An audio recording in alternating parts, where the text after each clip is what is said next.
আসসালামু আলাইকুম দর্শক, আবারও আপনাদের সাথে সরাসরি কোর্ট থেকে চেষ্টা করছি যে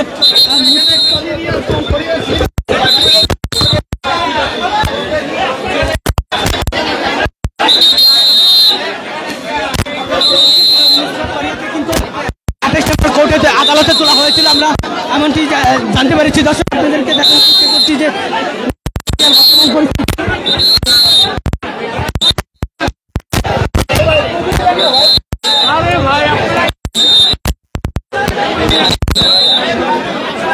দর্শক যতটুকু জানতে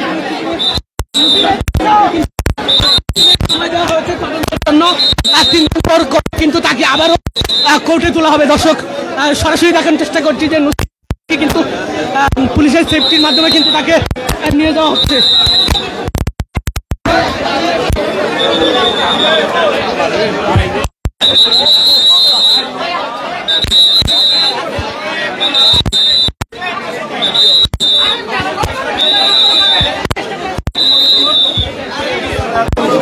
দর্শক অভিনেত্রী নুসরাত ফারিয়াকে কিন্তু গতকাল আমরা দেখেছি যে দুপুরের দিকে কিন্তু তাকে গ্রেফতার করা হয়।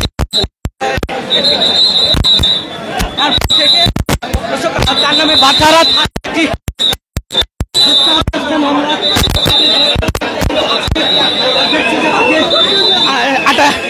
আদালতে তোলা হয়েছিল।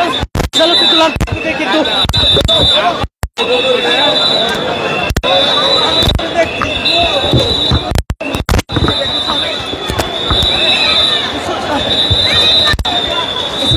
সেফটির মাধ্যমে কিন্তু তাকে আদালতে তোলা হয়েছিল এবং পুলিশের কড়া নিরাপত্তায় তাকে আবারও ভিতরে প্রবেশ করানো হচ্ছে। দর্শক সময় দিয়েছিলেন সেটি আজকে অতিক্রম করে তাকে নিয়ে যাওয়া হচ্ছে।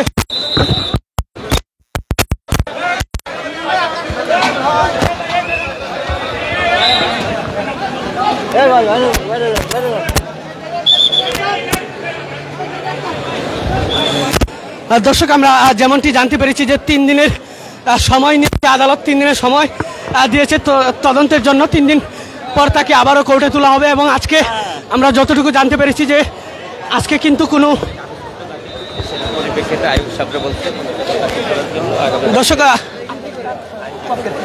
দর্শক নুসরাত ফারিয়ার আইনজীবীর সঙ্গে কথা বলতে চাচ্ছি।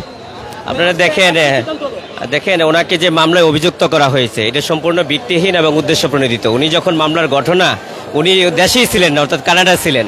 এখন এই জন্য বিজ্ঞ আদালতে আমাদের প্রতিবেদন দাখিল করার সপক্ষে আগামী 22 তারিখে শুনানির জন্য রেখেছেন এবং আমরা যে ফিরিস্তি আকারে কাগজপত্র দিয়েছি যে উনি দেশের বাইরে ছিলেন, ওনার পাসপোর্ট এবং ভিসা এবং সেই সাপেক্ষে ওনার কাগজপত্র সম্পূর্ণ পর্যালোচনা করে আইন সাপেক্ষে প্রতিবেদন দাখিল করার জন্য নির্দেশ দিচ্ছেন আগামী 22 তারিখে এবং শুনানির জন্য জামিন শুনানির জন্য রেখেছেন।